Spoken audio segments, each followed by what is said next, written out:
এই front load washing মেশিনে একদম জং ধরে গেছিলো, ভিতরে ছিল মোটা আয়রনের স্তর। আজকে এই মেশিনটা সার্ভিসিং করে একদম নতুনের মতো করে তুলেছি, সেটা দেখুন কিভাবে। এই মেশিনটা দীর্ঘদিন সার্ভিসিং করা হয়নি, আয়রনের স্তর জমে মেশিন ঠিকমতো কাজ করছে না আর পানিও বার হচ্ছে না। তো সার্ভিসিং না করিয়ে আরও ক্ষতি হয়ে গেছে, যে ওয়াটার সিল ছিল এটা নষ্ট হয়ে গেছে আর এখান থেকে পানি লিক করে এর বিয়ারিং দুটো নষ্ট হয়ে গেছে। এই আউটার বিয়ারিং আর ইনার বিয়ারিং দুটোই নষ্ট হয়ে গেছে। প্রথমে আমরা টবে থাকা অংশগুলো খুলে ফেলি, তারপরে শুরু করি ভিতরে জমে থাকা আয়রনের স্তর পরিষ্কার করা।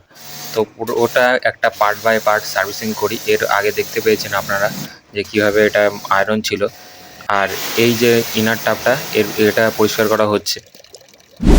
এর আগে টাবে কতটা আয়রন ছিল সেটা আপনাদেরকে দেখিয়েছি।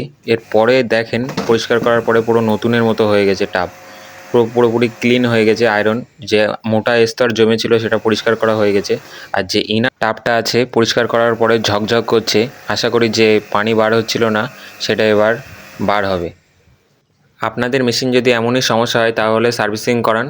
আর আমাদের কাজ ভালো লাগলে লাইক করুন, সাবস্ক্রাইব করুন আর বন্ধুদের কাছে শেয়ার করুন।